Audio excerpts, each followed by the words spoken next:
I told my sister-in-law and my niece that I hoped they would burn in hell. And I meant every single word. It all started with what I thought was a simple, trusting request to water my houseplants. For years, my home has been my sanctuary, a green oasis filled with plants I've nurtured and loved. I started with a few and my collection ballooned to over 70 at one point. I eventually whittled it down to about 35, my absolute favorites, the ones that were a part of my home's soul. My niece, Chloe, who was 14, had recently taken an interest in them. She'd come over, and we'd spend hours talking about them while she helped me with propagating and repotting. It was a bond one cherished. So, when a work trip required me to be out of town for 2 weeks, asking my sister-in-law, Karen, and Chloe to plant it seemed natural. I even offered to pay Chloe and promised her a few cuttings from my collection as a thank you. Before I left, I gave them a full tour, explaining the specific care each plant needed.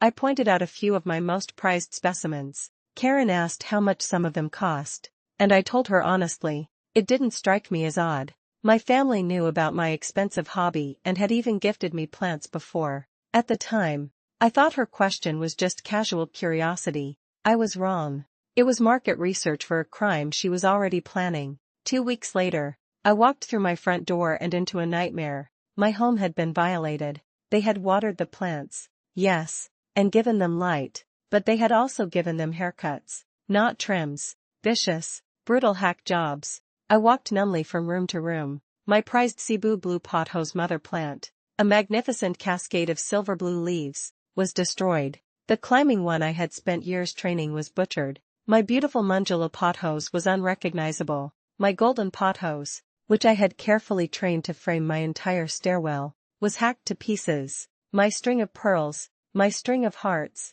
and my ruby necklace, all delicate, trailing plants, were decimated, reduced to stubs. My silver-striped philodendron, gone. Then I saw the worst of it. My pink princess philodendron, a stunning plant with vibrant pink variegation that can be worth a small fortune, was stripped down to just 2 leaves. My elbow monstera, the crown jewel of my collection, was left with only 3. They had butchered them for cuttings, and I doubted they even cared enough to get viable nodes on the pieces they stole. These weren't just plants, they were years of my life, my passion, and they were valuable. I felt the world tilt. My key was supposed to be returned later that day when they came to check in. When they arrived, smiling, the dam of my composure broke. I just started screaming. Chloe immediately burst into tears, wailing, "You said I could have some cuttings." For a fleeting moment, I almost felt a pang of guilt, but her tears weren't of remorse. They were the tears of a thief who'd just been caught.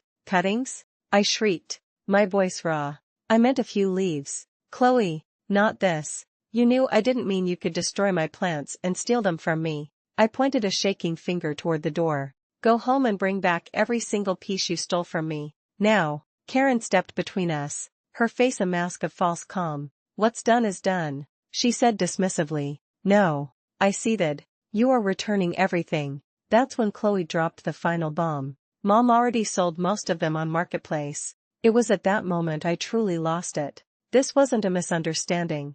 This was a premeditated, calculated theft. My own sister-in-law had seen my passion, calculated its worth, and exploited my trust to make a quick buck off my back. People who love plants know you don't just hack away at them. You take cuttings carefully, respectfully, in a way that doesn't harm the mother plant. This was butchery for profit. I just screamed. I screamed until my throat was shredded, all the pain and betrayal pouring out of me. Karen got in my face, telling me I was having a tantrum over plants. "Get the FUCK out of my house," I roared. "Don't you ever come near me or my home again." Later, my brother Mark, Karen's husband, came over. He was shocked. They had lied and told him I said it was all okay. He brought back the few cuttings they hadn't sold yet and apologized profusely. But then, he made his own fatal mistake. He told me that while he understood why I was upset, I was taking it too far and that family means not holding grudges. This revealed my brother's greatest weakness, a desperate need to keep the peace, even if it meant enabling theft and betraying a family member who was the actual victim. Family also means we don't deliberately rob each other. "Mark," I said, my voice cold as ice, "they stole thousands of dollars worth of property from me. Would you say this if they'd stolen my jewelry or my car?" I later found out from him that Chloe has been in trouble for stealing before. This wasn't some innocent mistake. This was a 14-year-old who knew exactly what she was doing, escalating from petty theft to grand larceny against her own aunt. I told him to leave. And then I sat among the ruins of my green sanctuary and cried for the rest of the day. I have told my brother I never want to be in the same room as his wife or daughter again. They are, to me, horrible, irredeemable people. The story is a harsh reminder that betrayal can come from those closest to you and that a shared bloodline doesn't give anyone a license to destroy your passion, your property, and your trust for a quick buck. So, I have to ask, was I wrong to cut them out of my life completely? Or is some betrayal so deep that family is no longer a valid excuse? What would you have done?